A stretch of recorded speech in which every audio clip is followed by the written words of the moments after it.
Alors aujourd'hui, j'aimerais vous partager un sujet sur les relations. Et pour cela, j'aimerais commencer par vous poser une question. Comment réagirez-vous si une personne pour qui vous aviez été là, une personne que vous avez eu à consoler, une personne que vous avez eu à aider dans le passé, se retournait subitement contre vous, et surtout, sans raison? C'est le sujet que nous allons traiter aujourd'hui. Commençons.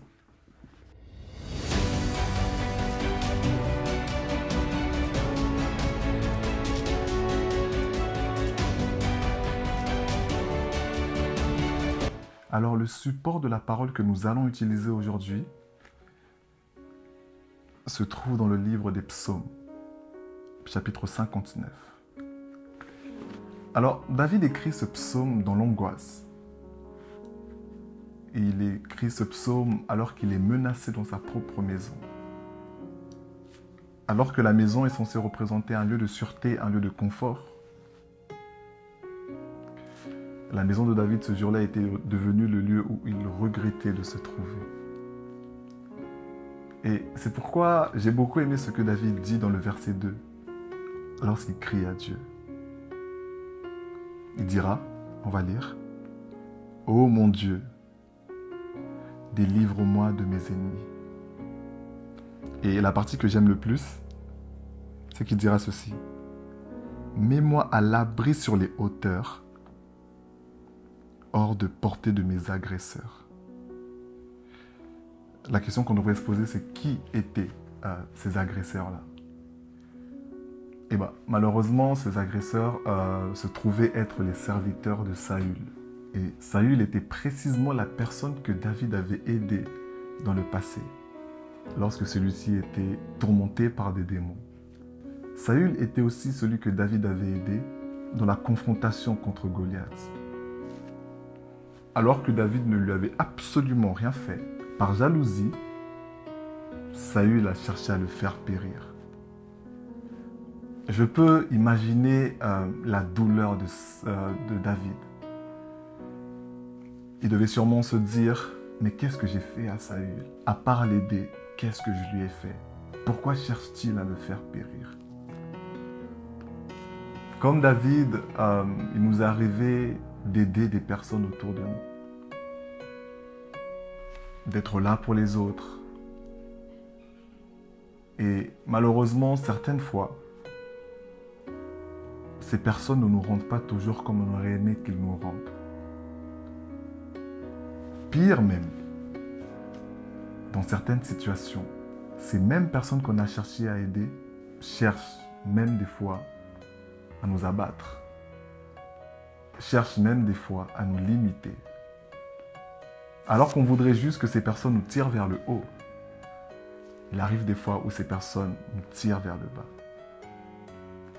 Alors ces personnes peuvent être des membres de notre famille, ces personnes peuvent être aussi des amis.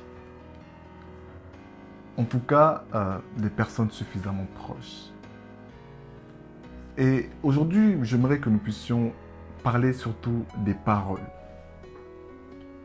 Vous savez, on peut gifler une personne. Cette personne aura mal pendant quelques minutes, voire quelques heures. Mais lorsqu'on blesse une personne avec une parole, cette blessure peut durer des jours, des mois, des années.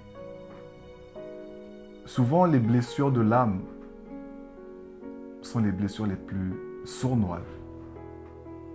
Quelquefois, nous sommes blessés sans même savoir que nous avons été blessés. Et surtout, la guérison d'une blessure de l'âme prend beaucoup plus de temps qu'une blessure physique. Aujourd'hui, j'aimerais parler à celui qui est minimisé à travers les paroles, à celui qui est sous-estimé à travers les paroles. J'aimerais parler à celui ou à celle qui ne cesse de recevoir des mauvaises paroles. Toi qui t'attendais à ce que ta famille puisse te tirer vers le haut, toi qui t'attendais à ce que tes amis puissent t'encourager à avancer, j'aimerais te dire ceci. Prends de la hauteur sur les paroles. Est-ce que tu peux dire avec moi, prendre de la hauteur? Vous savez, selon les mathématiques, le son se déplace à une vitesse de 340 mètres par seconde. Cela signifie que lorsque tu es à 340 mètres d'une personne, le son prendra 1 seconde de la bouche de la personne jusqu'à tes oreilles. Et plus tu augmentes la distance, et plus le temps de propagation, entre guillemets, entre la bouche de la personne et tes oreilles augmentera aussi. Mais aujourd'hui, je ne te demande pas de prendre une distance verticale, mais de prendre de la distance de manière horizontale. Car lorsque tu prends de la distance de manière horizontale, lorsque tu prends de la hauteur, tu ne mets pas seulement tes oreilles à l'abri, mais tu changes aussi ta manière d'apercevoir les choses, ta perception, ta manière d'appréhender les choses, ta manière de voir les choses. Essayons d'expliquer un peu cela. Lorsque je suis sur le sol, je vois les personnes assez clairement. Je vois surtout les détails, les yeux, le nez, les doigts. Je peux voir des impuretés comme des boutons, etc. Mais plus je prends de la hauteur, par exemple à 340 mètres, à 340 mètres, la seule chose que je vais apercevoir sera le haut de la tête des personnes. Je ne serai plus en mesure de voir les yeux, ni la bouche, etc. Enfin, je vais perdre les détails parce que j'aurai pris de la hauteur. Et plus je continue à monter, et plus je vais perdre de vue les hommes pour ne commencer à n'apercevoir que le paysage. Et plus je monte, et plus je vais perdre de vue le paysage pour commencer à voir seulement que les pays. Vous voyez, ça veut dire qu'en prenant de la distance, les paroles de ces personnes-là n'atteignent plus mes oreilles. Mais je change aussi ma manière de voir les choses parce que je prends de la hauteur. Aujourd'hui, nous sommes tant affectés par ce que les hommes nous disent. Nous sommes trop affectés par le regard des autres parce que nous sommes encore trop proches du sol. J'aime David. Il a cherché son refuge auprès du Seigneur. Il a dit, Père, ma maison ne me protège plus. La maison qui est censée représenter, comme je l'ai dit avant, un lieu de sûreté. Personne ne s'attend à être agressé dans sa propre maison. Mais ce jour-là, David avait compris que sa propre force ne suffisait pas, que sa propre protection ne suffisait pas, mais qu'il avait besoin de prendre de la hauteur, besoin d'aller là où Dieu se trouve, prendre de la hauteur. Mais j'aimerais souligner un petit point. Lorsque nous prenons de la hauteur avec Dieu, on doit prendre de la hauteur avec un bon cœur. On doit veiller à nos motivations. Car le diable peut nous attraper dans la hauteur. Je dirais même que le diable attend que tu montes pour t'attraper dans les hauteurs. On l'appelle même le prince de l'air. Le diable souvent nous attend dans les hauteurs.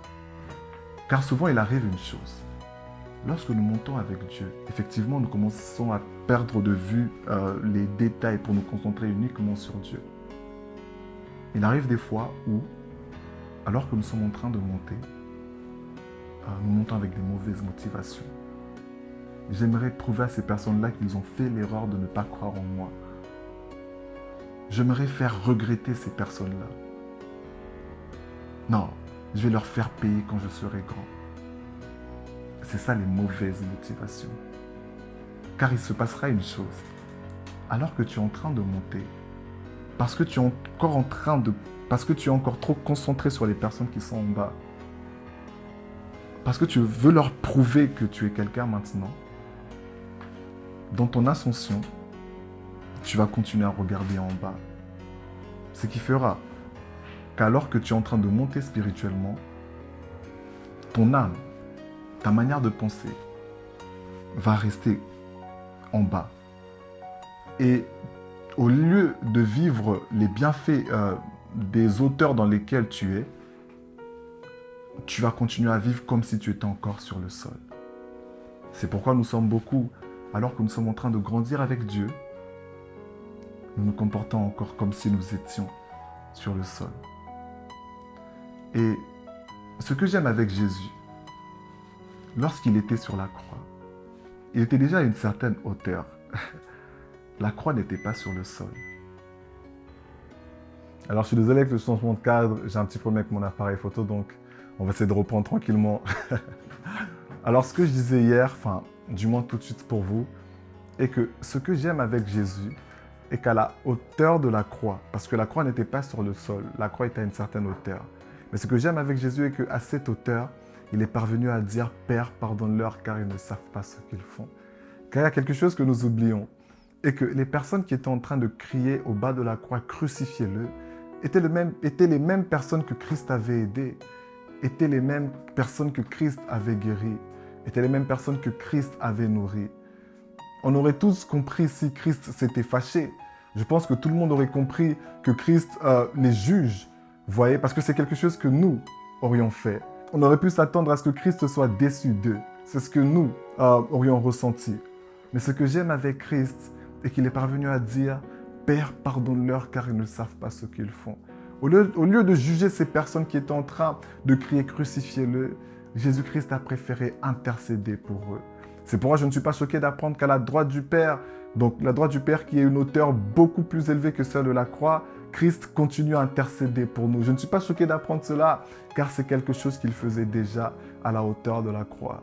Mais malheureusement, nous sommes plusieurs. Dieu nous a testés à la hauteur de la croix. Mais déjà à la hauteur de la croix, nous nous sommes mis à juger les autres. Nous nous sommes mis à condamner les autres. Des fois, j'entends des personnes dire « Cette personne est un sorcier. Il ne mérite pas la grâce. » La question que j'aimerais nous poser aujourd'hui, qui mérite la grâce entre nous? Celui qui mérite la grâce, qui puisse lever la main. Celui qui mérite la grâce, qui puisse l'écrire en commentaire. Vous voyez? Parce que le même David qui recherchait les hauteurs, le même David qu'on appelle l'homme selon le cœur de Dieu, avait aussi besoin de Dieu. Lui aussi avait besoin de la grâce. Et ça, on le voit plus tard dans son histoire, lorsqu'il vole la femme d'Uri. On se rend compte que David n'était pas parfait. Et même moi qui vous parle aujourd'hui, je ne suis pas parfait. Il y a beaucoup de choses que je dois changer en moi. Moi aussi, j'ai besoin de Jésus. Moi aussi, j'ai besoin de Jésus dans ma vie. Vous voyez, c'est pourquoi pour moi, le plus important n'est pas la hauteur que nous prenons, mais le plus important est le changement du cœur qui accompagne notre hauteur. Le plus important est la hauteur que prend notre cœur. Car lorsque nous prenons de la hauteur, effectivement, notre manière d'écouter change, notre manière de voir change, mais notre manière d'aimer doit également changer. Nous devons passer de l'amour charnel à l'amour spirituel. L'amour charnel dit ceci.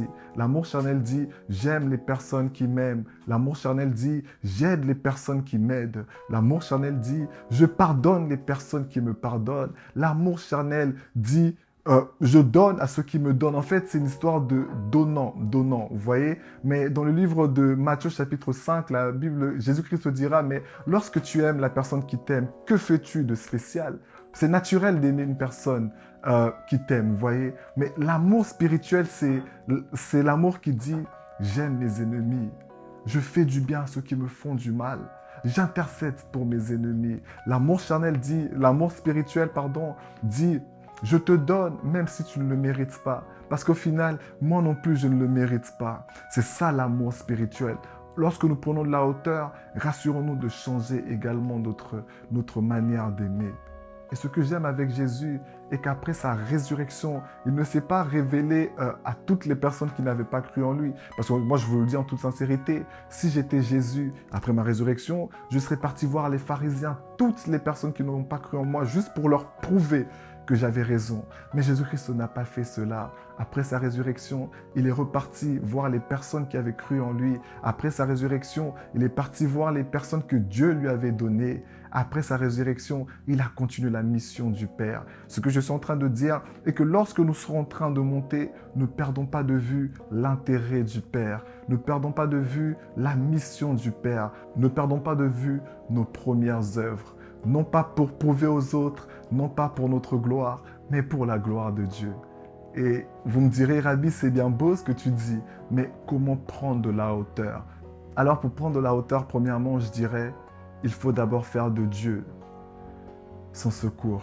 Il faut faire de Dieu son refuge. Qu'il vente, qu'il pleuve, qu'il neige, même lorsqu'il fait beau, Dieu doit être le refuge. De telle sorte que tu cesseras de regarder le sol pour ne regarder que à Dieu.